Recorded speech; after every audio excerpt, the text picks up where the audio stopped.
I didn't raise my voice. I didn't need to. But that evening, sitting in my study with a folder I'd spent 3 months compiling, I knew the next 24 hours would either save my daughter's future or destroy our relationship forever. The folder was thick.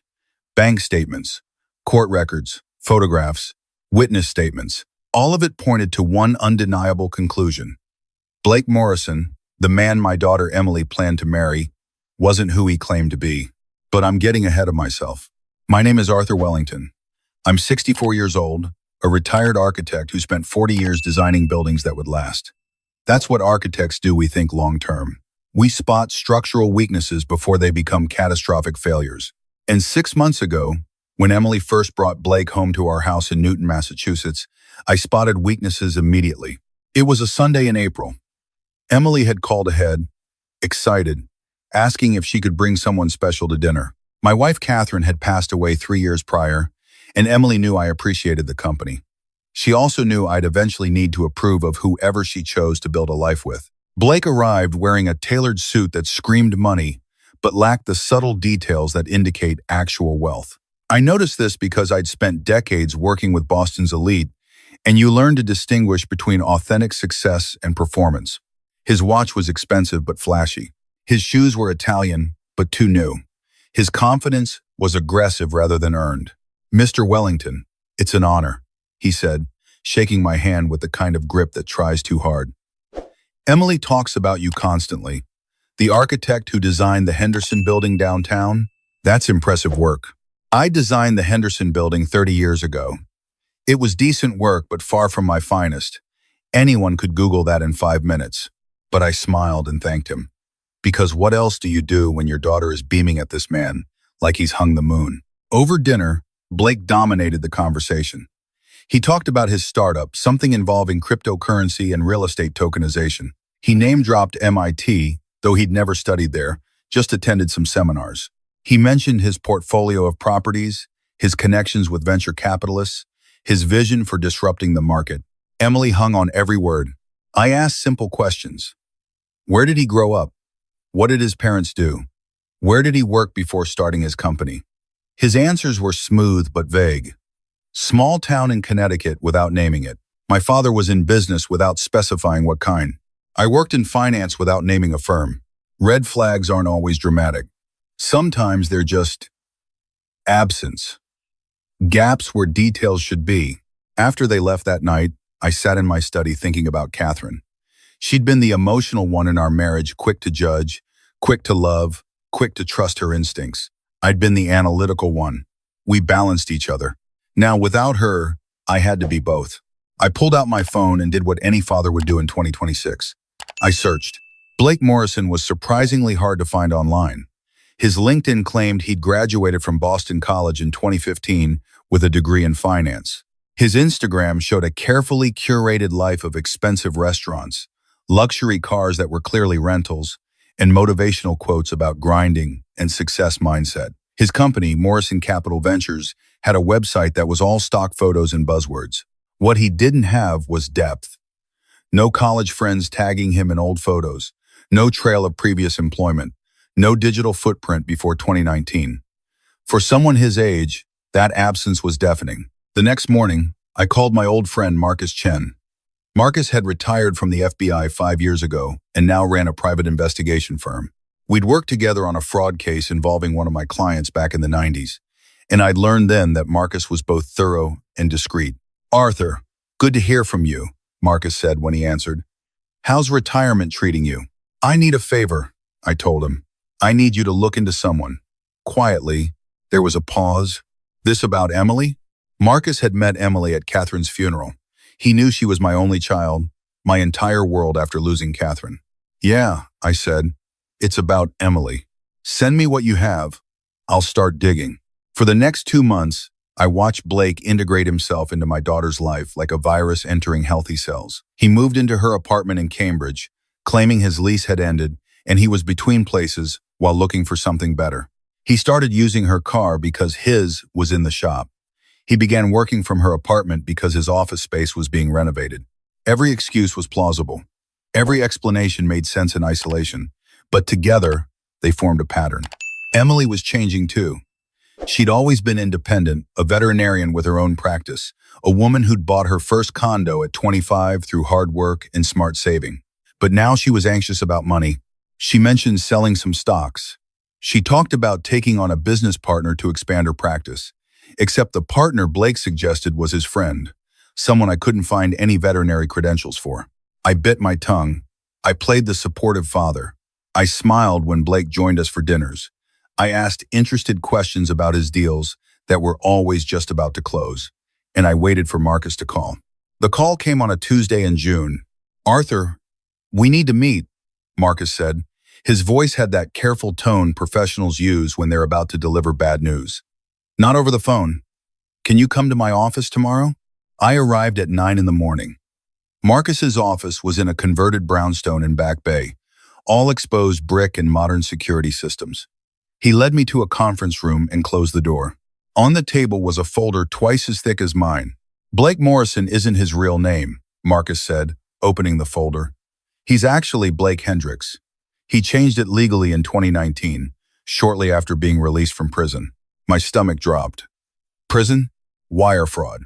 He ran a real estate investment scam in Connecticut, convinced elderly investors to put money into properties that didn't exist, served 18 months of a 3-year sentence. Got out early for good behavior. Marcus slid a photograph across the table.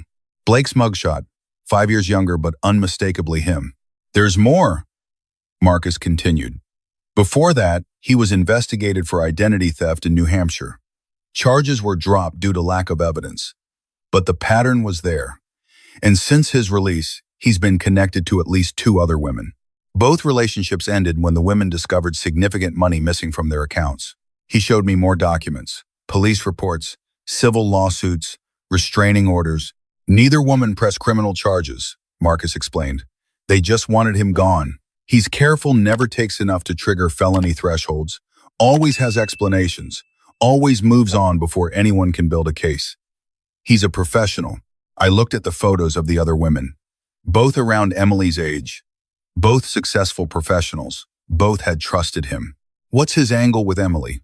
I asked, though I already knew. Marcus pulled out another document. "Emily's trust fund, the one Catherine set up. It matures when Emily turns 30 or when she gets married, whichever comes first. Current value, approximately $2.3 million. She doesn't get married until October. She's only 28. Right. But if she married tomorrow, she'd have immediate access. And Massachusetts is a community property state. Anything she receives during the marriage is considered joint property." I felt cold. Catherine had set up that trust to protect Emily, to make sure she'd always be secure. It was supposed to be her safety net, and this parasite had researched it, planned for it, positioned himself to take it. "There's one more thing," Marcus said. "He proposed to her last week. I've had someone watching him. He took her to that restaurant in the North End, got down on one knee. She said yes." I sat back in my chair. My daughter was engaged to a con artist, a man who'd done this before, a man who would take everything she had and disappear. "What do I do?" I asked. Marcus leaned forward. "You tell her. You show her this evidence. You trust that you raised a smart woman who'll see the truth when it's in front of her. And if she doesn't believe me, if he's convinced her I'm just an overprotective father, then you protect the assets," Marcus said. "The trust has a contingency clause, right?" Catherine would have insisted on one. He was right. Catherine and I had worked with our attorney to build in protections. If there was evidence of coercion or fraud, the trust could be frozen indefinitely, subject to court review. It was a nuclear option, one that would hurt Emily in the short term, but save her in the long term. "I need to talk to her," I said, face to face. "Before he knows I know." That night, I called Emily and asked her to come over for dinner. Just her. I told her I wanted to discuss wedding planning, that I had ideas about venues since I knew architects who could recommend spaces. She arrived on Thursday evening, radiant in the way engaged women are. She showed me the ring, a modest diamond, probably financed on credit he'd never pay off. "Dad, I'm so happy," she said, hugging me. "I know you haven't gotten to know Blake that well yet, but he's amazing. He's building something real. He believes in me, in us." "That's actually what I wanted to talk about," I said carefully. "Come sit in the study. We sat in the same leather chairs where I'd sat with her when she was applying to colleges, when she was choosing veterinary school, when she was grieving her mother. This room had seen every important conversation of her adult life. Emily, I need you to listen to something, and I need you to keep an open mind. Her smile faded slightly. Dad, if this is about Blake being younger or not having a traditional job, it's not about that. I pulled out the folder. It's about who he really is. I spent the next hour walking her through everything. The name change, the prison record, the previous victims, the pattern of behavior, the timing of his interest coinciding with her trust fund maturation. With each page, each piece of evidence, I watched her face change. Confusion gave way to disbelief, then to anger, then to something worse, recognition. The credit card, she said quietly. Last month, there were charges I didn't make. He said it must have been fraud, that he'd call the bank. But he never did. What else? I asked gently. He knows my passwords. For everything. He said it was romantic, that we shouldn't have secrets. He set up a joint account for wedding expenses, but I'm the only one who's put money in it. Her voice was shaking now. He's been pushing me to sell my practice. He said we could use the money to invest in his company, that it would set us up for life. She looked at me with Catherine's eyes, and I saw the moment her heart broke. How could I be so stupid? You're not stupid, I said firmly. You're trusting, you're loving. Those are good qualities. He exploited them. That's what people like him do. What do I do now? Now, we make sure he can't hurt you, and we make sure he faces consequences. The next morning, Friday, I called our family attorney, Sharon Goldstein. Sharon had handled Catherine's estate and Emily's trust. She was sharp, experienced, and had seen enough to not be surprised by human nature. I need to freeze Emily's trust, I told her, indefinitely, under the fraud protection clause. That's a serious step, Arthur. Once it's frozen, it requires a court order to unfreeze it. I know, do it anyway. By noon, the trust was locked. Emily couldn't access it, but more importantly, neither could anyone she married. It would stay that way until a judge reviewed the evidence of fraud. Emily spent Friday calling in sick to work and sitting in my kitchen, drinking coffee and trying to process. We talked about when she'd confront Blake, how she'd handle it. I wanted to be there. She said no. I need to face him myself, she said. I need to hear him try to lie to me now that I know the truth.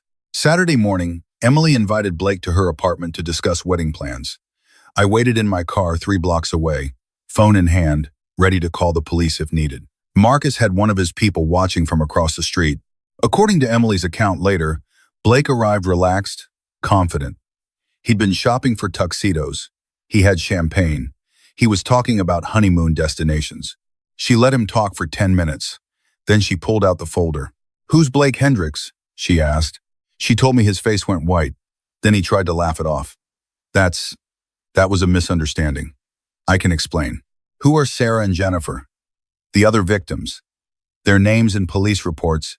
He tried anger next. You investigated me? You don't trust me? I trust evidence, Emily said. And the evidence says you're a fraud. That's when, according to Emily, he shifted tactics completely. The charm disappeared. He became cold, calculating. You think you're clever? He said. You think you've figured it out? That trust fund is community property the moment we marry. I've already talked to lawyers. You can't stop me. We're not getting married. He smiled then. Yes, we are. Because if we don't, I'll file a palimony suit. I've been living with you, supporting you emotionally, contributing to the household. I'll claim we had an implied marriage contract. I'll drag this through the courts for years. I'll make sure everyone knows about this, your practice, your clients, your father's precious reputation. Emily stood up. Get out. The lease is in both our names now, remember? I had you add me last month. I'm not going anywhere. That's when Emily made the call I've been waiting for. 5 minutes later, I walked into her apartment. Blake saw me and his expression shifted to confusion, then concern. Mr. Wellington, this is between Emily and me. No, I said calmly. It's not. I pulled out my phone and showed him the folder Marcus had given me, now digital. Blake Hendricks, wire fraud, Connecticut State Prison, inmates number 845921, released March 2019. Violated parole by leaving the state without permission. There's currently an active warrant out of Hartford.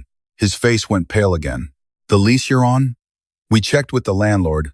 Emily's name is the only one that was ever authorized.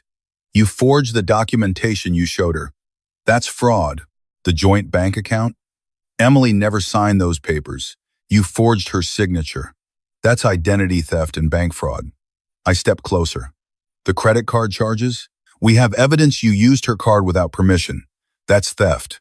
You can't prove any of this, he said, but his voice was uncertain now. Actually, I can. I have a private investigator's full report, security footage from the bank, and documentation from every claim I just made. I've already filed police reports for the identity theft and fraud. But here's what's interesting. You're technically still on parole. Any felony charge, even an accusation, means you go back to finish your original sentence. I watched him process this. He was trapped. But I'm feeling generous, I continued. So here's what's going to happen. You're going to pack whatever belongs to you, which isn't much, since most of it was bought with Emily's money. You're going to leave this apartment, you're going to leave Massachusetts, and you're going to sign a document stating that you have no claim to Emily, her property, or any future assets. And if I don't, then I call the police right now. You're arrested for parole violation, and you're looking at completing your original sentence plus new charges. That's roughly 4 to 7 years in a Massachusetts prison. I paused. Your choice. He looked at Emily. She stared back at him, this man she'd loved, and said nothing. 20 minutes later, Blake walked out of the apartment with one suitcase. Sharon had driven over with the legal documents. He signed them on the hood of his rental car, his hands shaking. Marcus's investigator photographed everything. As Blake got into his car, he looked at me one last time. She was going to be set for life, he said. We could have had everything. She is set for life, I replied. Without you. He drove away. Marcus's investigator followed him to make sure he actually left the state. We got confirmation that night that he'd crossed into New York. The next morning, Sunday, I filed all the documentation with the Connecticut parole office. They issued a formal violation notice. Blake would be looking over his shoulder for years. Emily stayed at my house for 2 weeks after that. We didn't talk much about Blake. Instead, we talked about her mother, about trust, about how the hardest part of loving someone is knowing when to protect them from their own good nature. I really thought he loved me, she said one evening. He loved what you represented, I told her. That's different. How do I trust anyone again? You start by trusting yourself. Trust your instincts when something feels off. Trust your judgment when someone's words don't match their actions. And trust that you're strong enough to survive being wrong about someone. 3 months later, Emily's practice was thriving. She'd hired a legitimate business manager, reviewed all her accounts, and changed every password. The trust fund remained frozen, pending final legal review, but that would resolve in another few months. She started dating again, a colleague from veterinary school who'd been divorced and had a daughter. He was transparent about his life, patient with her questions, respectful of her boundaries. When she introduced us, the first thing he did was hand me a folder. Your daughter said you appreciate due diligence, he said with a slight smile. That's my background check. Credit report, employment history, references. I figured I'd save you the trouble. I liked him immediately. Looking back now, people ask me if I regret how I handled it. If I wish I'd told Emily sooner, been softer, protected her differently, the answer is no. I did exactly what Catherine would have wanted. I protected our daughter with everything I had. But I also let her make her own choice when faced with the truth. Because that's what love is. It's not controlling. It's not deciding for someone. It's standing ready with information, with support, with resources, and then trusting them to choose wisely. And when they can't see clearly, when they're blinded by hope or fear or love, it's being their eyes until their own vision returns. Blake Morrison or Blake Hendricks, whatever he calls himself now, is someone else's problem now.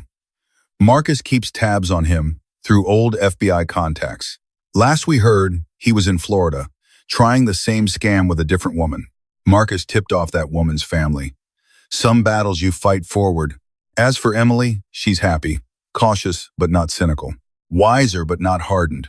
She called me last week to tell me she's thinking about getting a dog, a rescue who's had a rough life but is ready to trust again. Sounds familiar, I said. She laughed. It was good to hear her laugh. In the end, That's all any parent wants, to hear their child laugh again after something tried to break them. To know they're not just surviving, but thriving. To see them build a life on solid foundations, one careful choice at a time. I designed buildings for 40 years, but the most important structure I ever protected was built 28 years ago, the day Emily was born. That foundation holds, it always will. Because some things are worth fighting for. Some things are worth 3 months of investigation and uncomfortable conversations and difficult truths. Your child's future is all of those things and more.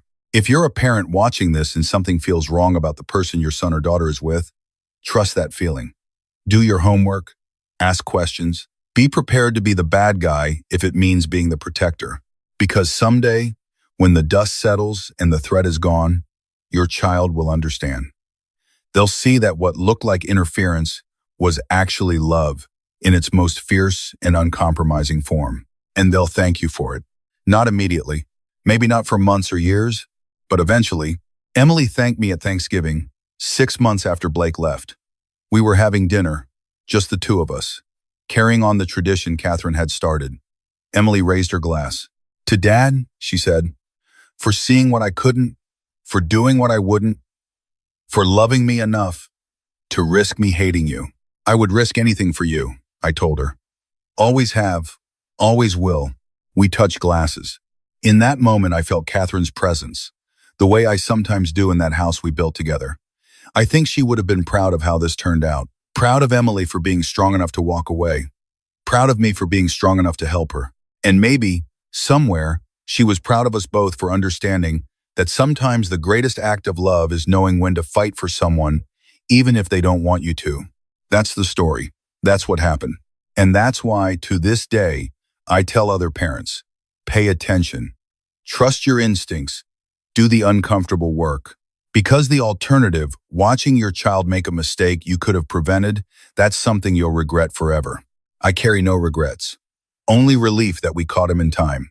And gratitude that Emily trusted me enough, in the end, to listen. If this story resonates with you, if you've been in a similar situation or know someone who has, I'd love to hear about it in the comments. Sometimes just knowing we're not alone in these battles makes them easier to fight. And if you're the person who needs warning about someone in your life, I hope this story reaches you in time. Trust the people who love you when they raise concerns. They might see something you can't.